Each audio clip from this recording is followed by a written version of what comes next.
এবার একটু ভালো করে নেড়ে নেবো, সামান্যই নাড়বো। আশা করছি একটু একটু তোমরা বুঝতে পারছো কি বানাচ্ছি।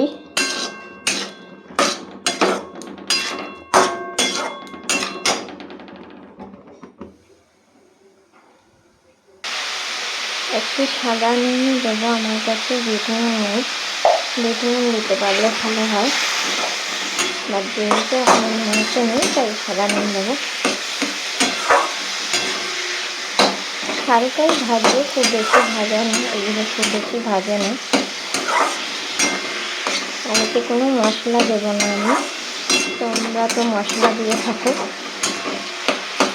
প্রথমেই যে কমেন্ট করে বলতে পারবে, তার জন্য আমি একটা হাততালি পুরস্কার দেবো। কী বানাচ্ছি এটা বলো।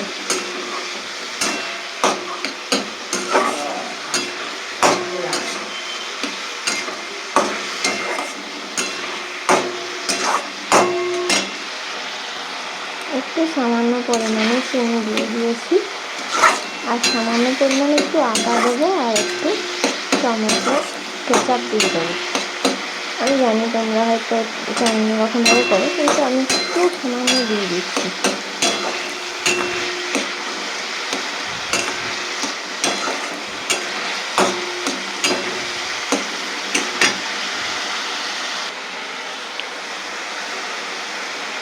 আদা দিয়ে দিয়েছি সামান্য, একটু টমেটো দিয়ে দিয়েছি সামান্য, এরপরে ভাজা মশলাটা দিয়ে দেবো,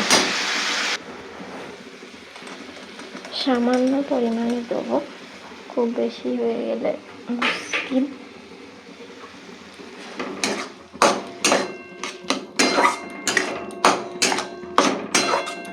এটা ভালো করে মিক্স করে নিয়ে হালকা নাড়া নিয়ে নামিয়ে দেবো।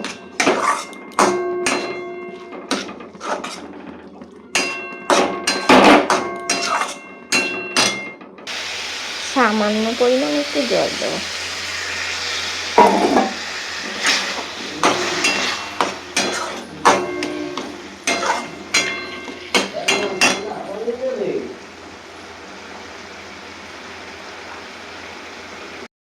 এখানে পুরটা মোটামুটি রেডি হয়েছে, দেখো এখনো বাকি আছে কিছু। এখানে বাঁধাকপি হচ্ছে, গরম করব, কালকে করা আছে এটা এখন গরম করব। একটু চাপা দিয়ে দিই, চাপা দিয়ে দিলে তাড়াতাড়ি হয়ে যাবে, একটু বাড়িয়ে দিই একটু। এখানে ভাত চাপিয়ে দিয়েছি, এবার ভালো করে এটাকে মেখে নেবো, যেমন করে লুচি মাখে সেরকম করেই মাখবো, লুচির আটা ময়দা যেরকম করে মাখে সেরকম করেই মাখবো। এই যে আমি এবার তরকারি রেডি হয়ে গেছে, এবার এইবার দুপুরবেলা বসেছি মোমোর পুরগুলো পুরবো। এই বসে পড়েছি, আটাটা একটু ভালো করে ছেঁচে নিচ্ছি। এটা যদি মেখে নিতাম ভালো হতো, তখন আর বুদ্ধি হয়নি আর কি। তো যাই হোক, এবার মেখে নিয়ে এবার মেখে নেওয়া না মানে বেলে নিয়ে যেতাম যদি, মেখে এবার ঠেসে নিচ্ছি, একটু ঠেসে নিয়ে এবার আমি পুরগুলো ভরে ফেলবো আস্তে আস্তে লেচি কেটে এবার গোল গোল করে নিচ্ছি। গোল গোল করে নিয়ে এবার পুরগুলো ভরে দেবো ওর মধ্যে। পুর যদিও অতটা লাগবে কি না জানি না, বুঝতে পারছি না, যদি লাগে ভালো, না লাগে রেখে দেবো, ওটা তরকারি করে খেয়ে নেবো। এখানে আমি পুরগুলো গোল গোল করতে বসে গেছি, দেখতে পাচ্ছ। এগুলো ভালো করে গোল গোল করে নিই, দেখি তারপরে পুরটা ভরে নিয়ে তোমাদের দেখাচ্ছি। এই যে এখানে পুর ভরা হয়ে গেছে, এবার সন্ধে হয়ে গেছে, এবার সন্ধেবেলা আমি করব, ওটাকে গরম জল করে যেরকম করে মোমো তৈরি করে সেরকম করে করব। এই যে তারা দেখো তরকারিগুলো বেঁচে গেছে কীরকম, বললাম যে তরকারি বেঁচে যেতে পারে, সে বেঁচেই গেল। এই যে জল গরম করতে দিয়ে দিয়েছি, জল গরম।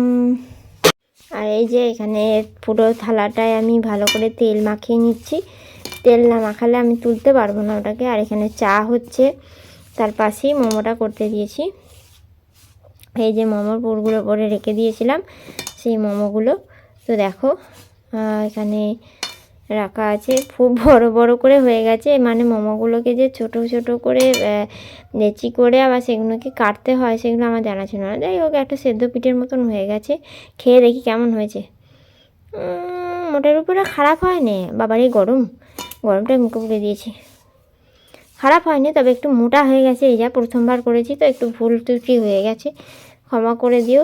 পরের বার নিশ্চয়ই আমি ওইটা করে নেবো, মানে বেলে নিয়ে পুরটা দিয়ে দেবো। এটা একটু ভুল হয়ে গেছে আর কি, আর তো জীবনে হবে না। প্রথমবার ট্রাই করলাম, প্রথমবার মানুষের অনেক রকম ভুল হয়।